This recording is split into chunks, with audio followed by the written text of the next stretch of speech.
ang pasayan.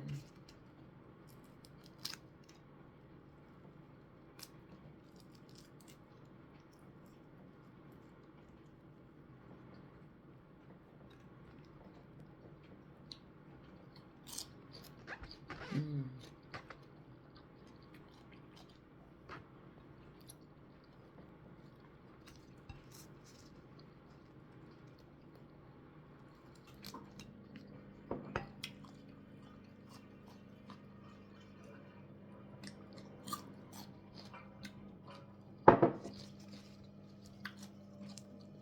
Alone in the house.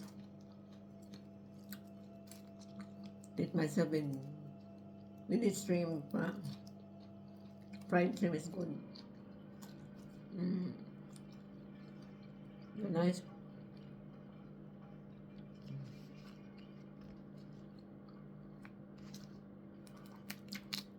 How are you going to feel that? Yeah, shrimp that one. Mm.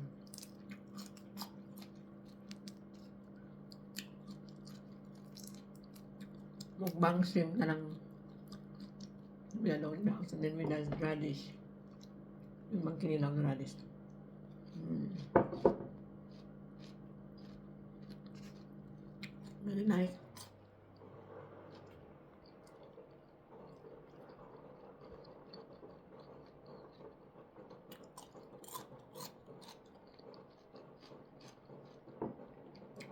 The radish is with vinegar and then with the with sauce and then spring onions. Like the same, I just fry it with the butter only. Okay, yummy. And the rice, I just have to warm up the rice because it was from the other day. So, no.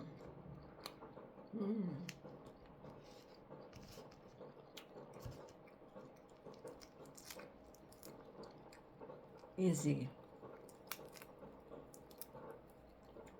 I remove the head of the shrimp because a lot of cholesterol in this one. So, I remove this when I eat this and then put a little of radish. Radish. Put in your mouth.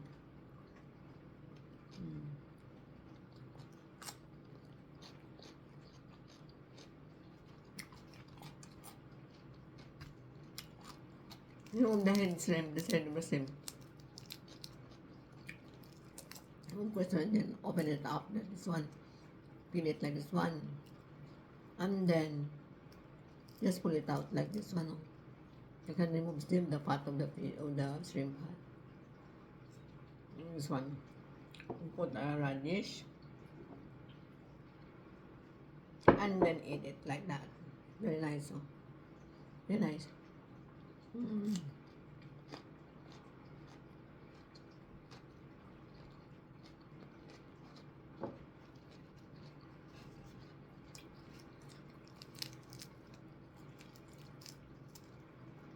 You don't need cholesterol, you don't like cholesterol, okay.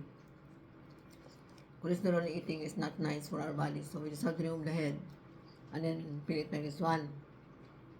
Put a little bit of radish, put in your rice, and then put in your mouth.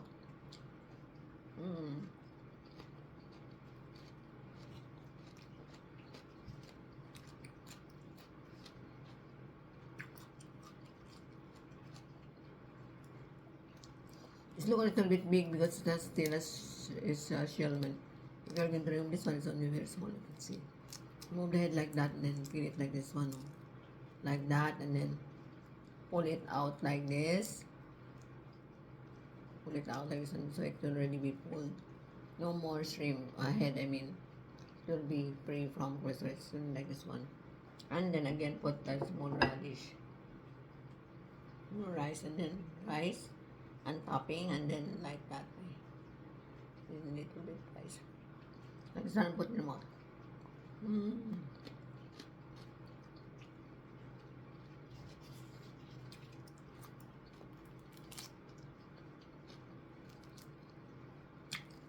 The way to remove this heads of the soup.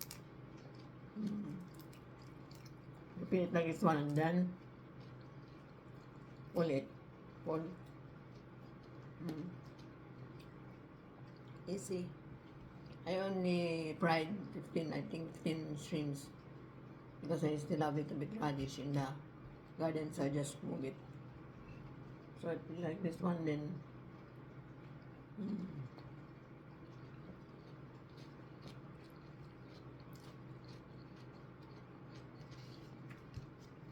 Two more left. Remove the head. Create like this one, oh. And then pull it out like this. Pull it out. Pull it like that, and then this will be done left. Mm.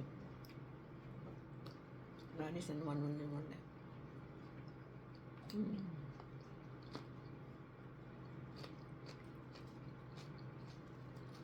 No one left.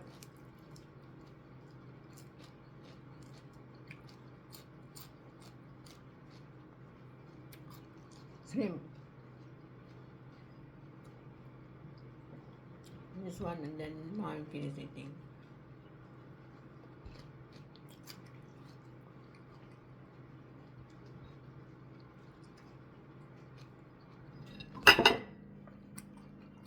Yeah. And no more left also. Thank you very much for joining me for the lunch mukbang of shrimp. Thank you.